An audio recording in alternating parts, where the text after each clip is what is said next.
வணக்கம் நண்பர்களே, welcome to the show. அதாவது நம்ம எல்லாரும் இப்ப என்ன போடணுமா தெரியுமா?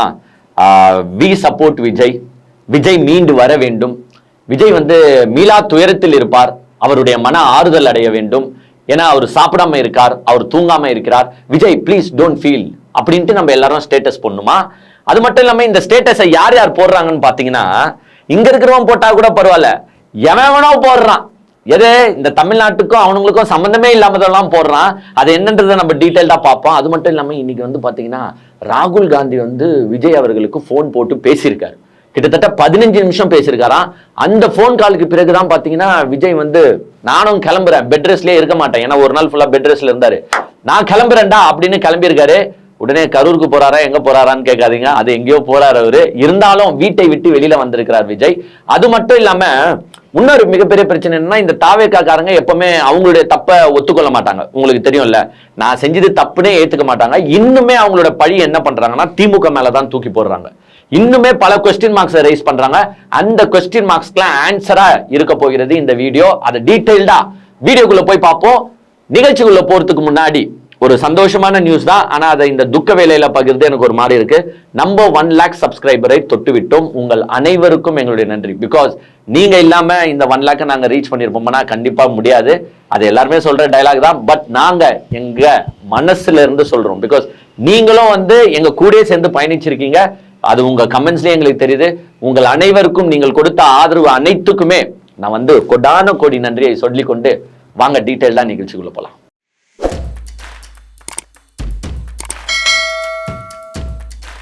We stand with Vijay, we stand with Vijay, we stand with Vijay. என்ன we stand with Vijay? என்னட்ட கிளிச்சாரி ஒரு கிட்ட நம்ம போய் நிக்கிறதுக்கு?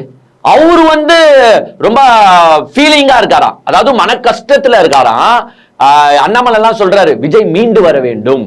விஜய் ரொம்ப மன கஷ்டத்துல இருப்பாருங்க. அவரு வீட்டுக்கு போனதுல இருந்து சாப்பிட்டாரான்னு தெரியல, தண்ணி குச்சாரான்னு தெரியல, தூங்கினாரான்னு தெரியல, ரொம்ப மன கஷ்டத்துல இருப்பாரு. அதனால அவர் மீண்டு வர வேண்டும். அவரை எல்லாரும் சேர்ந்து கார்னர் பண்ணாதீங்க. யாரே? அண்ணாமலை சொல்றாரு 41 உயிர் செத்து இருக்கு. அந்த குடும்பம் இந்த 2 நாளா எவ்வளவு கஷ்டப்பட்டு இருக்கும்.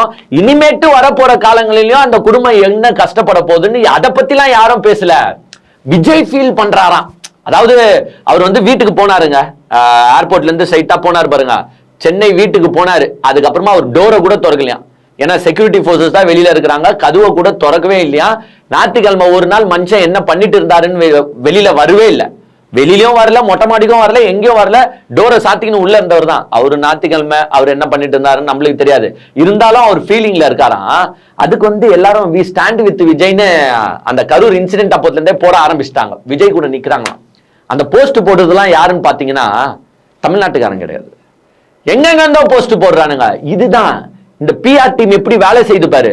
இவங்களோட ரீல்ஸை ப்ரொமோட் பண்றதுக்கு எப்படி வெளி மாநிலத்துல இருந்து ஆளை புடிச்சாங்களோ அது மாதிரி 41 உயிரை காவு வாங்கிட்டு இந்த மாதிரி யாரா இது ராணா, ஏதோ மொஹிபுல் தீவிரவாதி மாதிரி, இன்னும் மொஹிபுல் ஏதோ ஒரு பேர் இஸ்லாம்னு எல்லாம் இந்த வட மாநிலத்தவரை அயர் பண்ணி வி ஸ்டாண்ட் வித் விஜய்னு போடுங்க, வி ஸ்டாண்ட் வித் விஜய்னு போடுங்க. படு கேவலமா இல்லைங்க இதெல்லாம்? இல்ல நான் கேட்கிறேன், படு கேவலமான விஷயமா இல்லையா?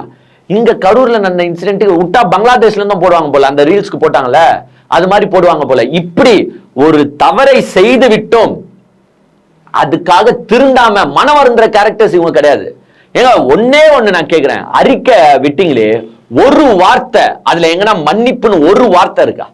ஒரு வார்த்தை மன்னிப்பு? ஏங்க 41 பேர் இறந்திருக்காங்க. ஏங்க தப்பு உங்க மேலயோ உங்க மேல இல்லையோ, நம்ம போனனால தானே அங்க 41 உயிரிழப்பு ஏற்பட்டுச்சு. அப்போ ஒரு மன்னிப்புன்னு கேட்கறதுல எங்கங்க என்ன ஆக போகுது மன்னிப்பு? ஒரு வார்த்தை. ஏன் உங்களுக்கு தமிழ்ல பிடிக்காத வார்த்தை மன்னிப்பா? கேட்கவே மாட்டீங்களா? Ego, prestige. ஐயோ எப்படி நான் போய் மன்னிப்பு கேட்கிறதா?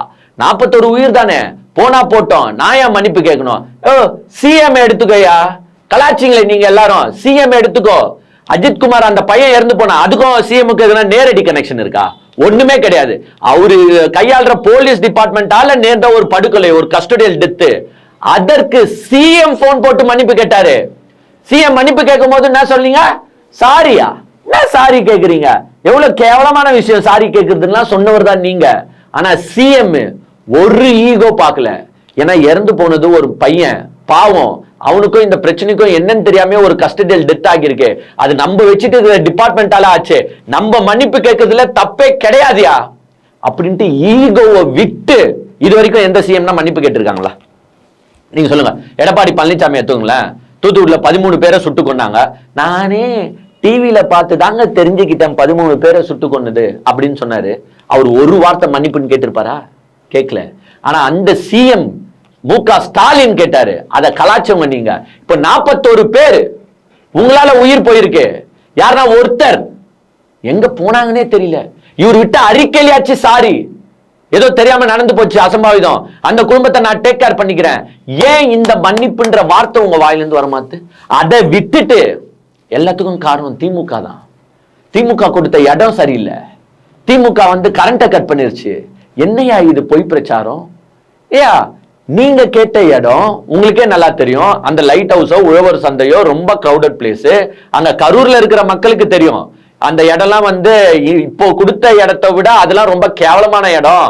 இன்னும் உயிரிழப்பு ஜாஸ்தி ஆகியிருக்கும் அங்கெல்லாம் கொடுத்திருந்தா. உங்களுக்கு இருக்கிறதே பிராடர் பிளேஸ போலீஸ் அலோகேட் பண்ணிருக்கு. ஏன் நீங்க ஓபன் ஸ்டேடியத்துக்கு பெர்மிஷன் கேட்க வேண்டியது தானே? ஏங்க எங்களதெல்லாம் அணில் குஞ்சுகளுங்க, கரண்ட் கம்பியில ஏறுவானுங்க, இங்க ஏறுவானுங்க, அங்க ஏறுவானுங்க, அதனால எங்களுக்கு வேற எங்கன்னா கொடுங்கன்னு கேட்க வேண்டியது தானே? இதுல சிடிஆர் நிர்மல்குமார் ஒரு திமிர் பேச்சு வேற பேசியிருக்காரு. பிரஸ் கிட்ட பேசும்போது சிடிஆர் நிர்மல்குமார் எங்க போக்குவரத்து நெரிசல் இல்லாத பாயம்னா நாங்க எங்க கேட்கறது, நாங்க பாலைவனத்துல தான் போய் கேட்கணும். எவ்வளவு திமிரு பாத்தீங்களா? 41 பேரை பலி கொடுத்திருக்கு. 41 பேர் உயிரை வாங்கின நீங்க கலாச்சிட்டு நாங்க எங்க போய் பாலைவனத்துல மீட்டிங் நடத்துறது அப்படின்னு எகத்தாலும் தென்னாவுட்டு. இதுதான் தாவேகா. போக்குவரத்து நெரிசல், மக்கள் நடமாட்டம் அதிகம் உள்ள பகுதின்னு சொல்றாங்க. மக்கள் நடமாட்டம் அதிகம் உள்ள இல்லாத பகுதினா நாங்க பாலைவனத்துல தான் வச்சுக்க முடியும். இங்க இதுதான் ஒரு தலைவன் ஃபீல் பண்ணிருக்கணும். ஃபர்ஸ்ட் ஃபீல் பண்ணியிருந்தா ஒரு இணை செயலாளரோ என்ன செயலாளரோ அவர் இப்படி பிரஸ் மீட் கொடுப்பாரா? எங்க நெரிசல் மிகுந்த பகுதி தாங்க, நாங்க என்ன செய்யறதுங்க, போலீஸ் அலோகேட் பண்ண ஏரியா, நாங்க இவ்வளவு கிரௌட் தான் எக்ஸ்பெக்ட் பண்ணோம், பட் கிரௌட் நிறைய வந்துருச்சுங்க, அது எங்களால கட்டுப்படுத்த முடியல. Yes, something or the other happen, sorry. இத கூட கேட்க உங்களுக்கு வக்கு இல்லையே. போய் ஒரு மருத்துவ ஹாஸ்பிட்டல்ல போய் உங்களால நிக்க முடியல, ஒரு சப்போர்ட்டிங் ரோல் பிளே பண்ண முடியல, எல்லாரும் ஓடி போய் ஒழிஞ்சுக்கிட்டீங்க, பாதி பேர் காணாமே போயிட்டான். ஆதவ் அர்ஜுன் எங்கன்னே தெரியல. ஆதவ் அர்ஜுன் எங்க? Completely missing. இன்னமோ டைலாக் எல்லாம் பேசுவாரு, தர்மத்தின் வாழ்வுதனை சூது கவுன்ற மாதிரி கவும்ட்டு இப்ப 41 பேரை காவு வாங்கிட்டு இந்த மனுஷன் எங்க போனாருன்னே தெரியல. Where is Aadhav Arjun? Press meet கொடுக்க வேண்டியது தானே? அங்க மேடையில அந்த கரூர்ல அந்த இன்சிடென்ட் நடக்கும் போது விஜய் ஆதவ் அர்ஜுன் கிட்ட கேட்கிறாரு, ஆதவ் நான் கேரி ஓவர் பண்ணிட்டா, நான் பேசிட்டான்னு வேற கேட்கிறாரு. இப்ப நீ தானே கூட இருந்திருக்கிற, இன்சிடென்ட்ல இருந்தல, வண்டிக்குள்ள தானே இருந்த, அவ்வளவு வரும்போதும் நீ பாக்குறல்ல, அப்புறமா எங்க இப்ப ஓடி போய் ஒழிஞ்சுக்கிறீங்க? தைரியமா ஹாஸ்பிட்டலுக்கு போக வேண்டியது தானே? நீங்க தான் மக்களோட இருக்கிறவராச்சே, கூட போய் ஹாஸ்பிட்டல்ல இருக்க வேண்டியது தானே? ஏன் ஓடி போய் ஒழிஞ்சீங்க? எல்லாத்தையும் பண்ணிட்டு திமுக மேல பழி. ஃபர்ஸ்ட் இடம் சரியில்லை, இந்த இடத்த சரி ஓகே, இடம் இப்போ ஒரு அளவுக்கு மக்கள் தெளிவாயிட்டாங்க. ஆமாங்க, இவங்க கேட்கிற இடத்துல எது பெஸ்ட் இடமா அவங்களே அரசாங்கமே கொடுத்துருக்கு, இதுக்கு மேல என்ன அரசாங்கம் செய்யும்ட்டு. இப்ப கரண்ட் பிரச்சனைங்க, கரண்ட் கட்டு எப்படி ஆச்சு, கரண்ட் கட்டு எப்படி ஆச்சு ஏங்க தெளிவா எக்ஸ்பிளைன் பண்ணியாச்சு. கரண்ட்டை யார் ராசா கட் பண்ணா? ஃபர்ஸ்ட் நம்பர் 1 கரண்ட்டை கட் பண்ணுங்க. எங்க தலைவர் வரும்போது எங்க அணில் குஞ்சுங்களா ஏறி நிக்கும், கரண்ட் கம்பியில புடிச்சு தொங்கும், அதனால கரண்ட்டை கட் பண்ணுங்கன்ட்டு உங்க மாவட்ட செயலாளரே லெட்டர் குடுத்திருக்காரு உயர் அதிகாரி கிட்ட, இபி டிபார்ட்மெண்ட்ல. உங்க மாவட்ட செயலாளரே கேட்டிருக்காரு, கரண்ட்டை கட் பண்ணுங்க எங்க தலைவர் பேசுற டைம்லன்னு. நம்பர் 1 அது லெட்டர் இருக்கு, பாத்துக்கோ. நீங்க தானே கட் பண்ண சொன்னீங்க, அதுக்காக கட் பண்ணிருக்கலாம். நம்பர் 1. நம்பர் 2, உங்க ஜெனரேட்டருக்கு உள்ள ரூம்குள்ள போயிட்டு அவன் முட்டி மோதி வயர் பிஞ்சி கரண்ட் லைட் ஆஃப் ஆச்சாங்க. ஒன்னும் திமுக ஆளுங்க ஒன்னும் லைட் ஆஃப் பண்ணி விடல. பாரு வீடியோவை பாரு, ஜெனரேட்டர் ரூம்குள்ள எவ்வளவு பேர் போறான் பாரு. போய் ஷாக் அடிச்சு அங்க ஒரு ஃபயர் ஆக்சிடென்ட் ஆயிடுச்சுன்னா என்ன பண்ணிருப்பீங்க? அங்க வயர் ஏதோ தட்டி தடுமாறியோ ஏதோ கட் ஆகி இருக்கு. ஏன் ஆதவ் அர்ஜுனாவோ அப்ப அங்கதானே இருக்காரு. ஆதவ் அர்ஜுன் சொல்றாரு, ஜெனரேட்டர் ரூம் பக்கம் போவாதீங்க, கொஞ்சம் இப்படி வாங்க, இப்படி தள்ளி நில்லுங்க, அப்படி தள்ளி நில்லு. அங்க இருக்கிற எல்லாரும் சொல்றாங்க.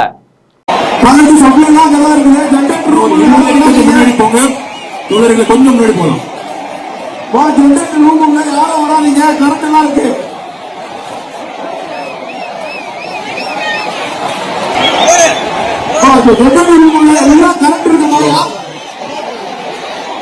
லைட் எப்படி ஆஃப் ஆச்சு?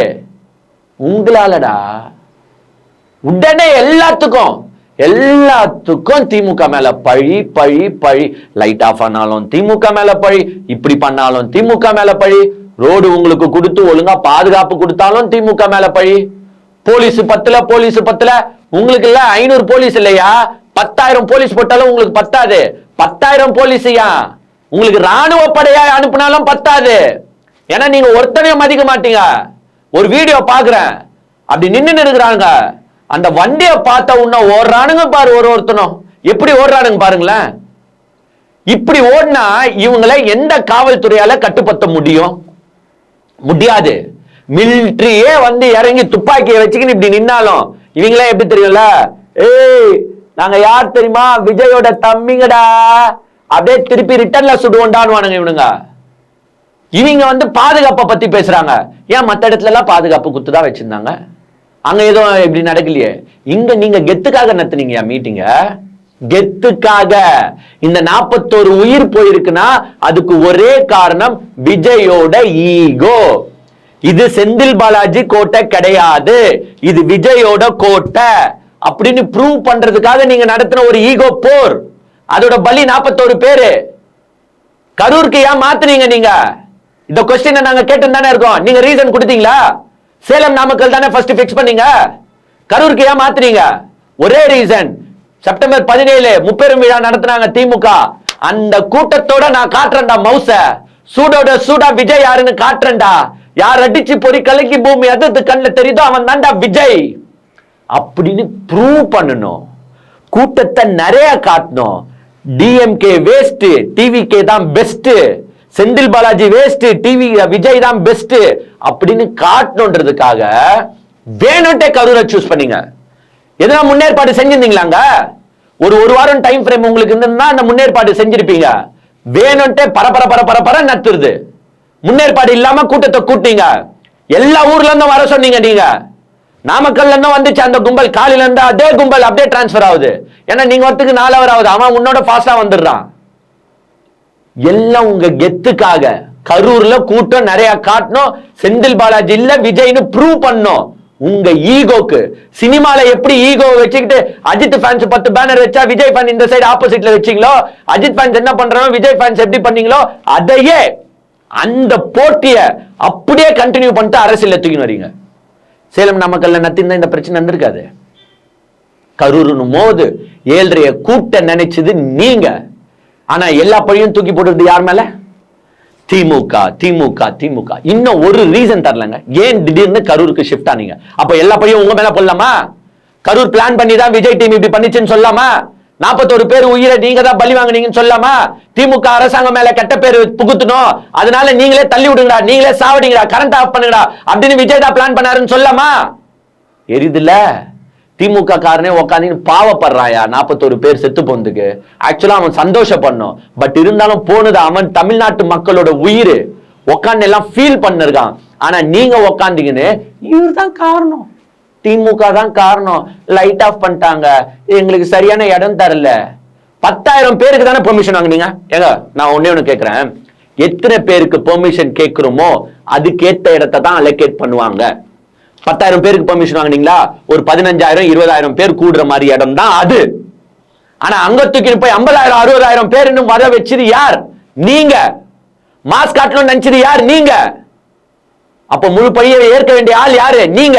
இதே 1,00,000 பேருக்கு பெர்மிஷன் வேணும், இல்ல 60,000 பேருக்கு பெர்மிஷன் வேணும்னு கேட்டு அந்த வேலுநாச்ச பொறுத்தியே காவல்துறை வழங்கி இருந்தா அவங்க மேல பழிய சொல்லலாம். ஆனா நீங்க கொடுத்த மனுல நீங்க கேட்டது 10,000 பேர். அப்போ எஸ், அந்த பிளேஸ் ஓகே, 10,000 பேர் அங்க மிஞ்சி போனா 15,000 பேர் பிளஸ் ஆர் மைனஸ் ஓகே அக்செப்டபிள்னு கொடுத்தாங்க. அதுக்கு மேல கூட்டத்தை கூட்டு வந்து உங்க தப்பியா? மக்கள் பாதி தான் வந்தான், மிச்செல்லாம் நீங்க பொறுட்டின்னு வந்த ஆள் தான். உங்க நிர்வாகி கிட்ட வந்து எனக்கு 300 பேர் வேணும், 400 பேர் வேணும், 500 பேரை கூட்டுவாங்க, மாஸ்க் காட்டணும்னு சொன்னது நீங்க தான். எல்லா தப்பியும் பண்ணுறது. அப்புறமா போய் ஒன்னும் தெரியாத அப்பாவி மாதிரி வீட்டுல போய் சோக மூஞ்சோட உக்காந்துக்கினாராம், ஃபீல் பண்றாராம். ஞாயிற்றுக்கிழமை ஃபுல்லா யார் போனையும் எடுக்கலையாம். அதனால வந்து உக்காந்தீங்கன்னு எல்லாரும் வெளில உக்காந்தீங்க. விஜய் பாவம், விஜய்க்கு என்ன தெரியும்? உன் வீட்டுல எழுவும் இருந்தா நீ இப்படி பேச மாட்ட. அந்த 41 பேர் செத்தாங்க பேரு, அதுல ஒரு உயிரிழப்பு உன் குடும்பத்துல ஏற்பட்டு இருந்தா இந்த விஜய் மீண்டு வர வேண்டும், விஜய் மன ஆறுதல் பெற வேண்டும், விஜய் பாவம், we will stand with Vijay. போய் அந்த 41 குடும்பத்தோட நில்லுங்கயா. குழந்தை குட்டி செத்து போச்சு, அந்த குடும்பத்தோட நில்லுங்கன்னா விஜயோட போய் நிக்கிறாங்களாம். ஒரு மன்னிப்பு கேட்க துப்பில்லாத ஆளு, அவ்வளவு ஈகோட சுத்துற ஆளு. ஏன் இன்னைக்கு வந்தாரு, இவ்வளவு நாளா கேட்டு இருக்காங்க, ஏன் பத்திரிகையை சந்திக்கலன்னு வெளில கிளம்பினாரு. கூப்பிடா பிரஸ் மீட்ட. இதுக்கு மேல என்னால பொறுமையா இருக்க முடியாது. என்னால 41 உயிர் போயிருக்குன்னு சொல்றாங்க. நான் மக்கள் கிட்ட பேசணும், மக்களை சந்திக்கணும்.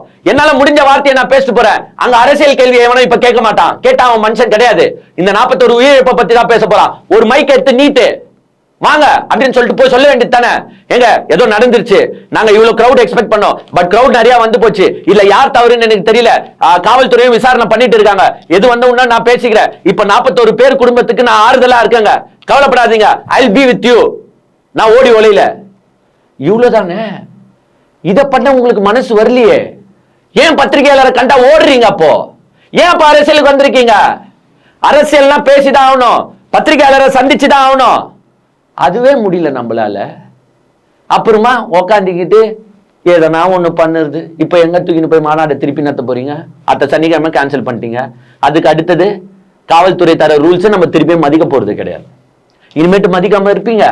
எங்க மேடையில நின்னுக்கிட்டு ஒரு டைலாகா பேசுறது, காவல்துறை எனக்கு இந்த கட்டளை போடுறாங்க, இந்த பர்மிஷன் போடுறாங்க, சொல்லுங்க மக்களேன்னு கேட்கறது. இதுக்குதான் கண்டிஷன் போடுறது, இதுக்குதான் ரூல்ஸ் போடுறது. ஃபாலோ பண்ணிருந்தா இந்த பிரச்சனை வந்திருக்குமா? டே மரத்துல ஏறாம இருந்தா இந்த பிரச்சனை வந்திருக்குமா? டிரான்ஸ்ஃபார்மர்ல ஏறாம இருந்தா இந்த பிரச்சனை வந்திருக்குமா? ஜெனரேட்டர் ரூமுக்குள்ள போகாம இருந்தா இந்த பிரச்சனை வந்திருக்குமா? மத்த வீடு மாடி மேல ஏறாம இருந்தா இந்த பிரச்சனை வந்திருக்குமா? குழந்தை குட்டியோட வராம இருந்தா இந்த பிரச்சனை வந்திருக்குமா? குழந்தைங்க வராம இருந்தா இந்த பிரச்சனை வந்திருக்குமா? கர்ப்பிணி பெண்கள் வராம இருந்தா இந்த பிரச்சனை வந்திருக்குமா? லேடிஸ் வராம இருந்தா இந்த பிரச்சனை வந்திருக்குமா? எல்லாரையும் வராதீங்கன்னு சொல்லி வர வச்சவர் நீங்க மிஸ்டர் விஜய். இந்த 41 பேர் உயிரிழப்புக்கு நீங்க தான் காரணம். அதை விட்டு நீங்க அப்படியே நைஸா நழுவி போலான்னு பாக்காதீங்க. உங்களுக்கு இப்ப ராகுல் காந்தி போன் பண்ணனால வெளில வந்திருக்கீங்க.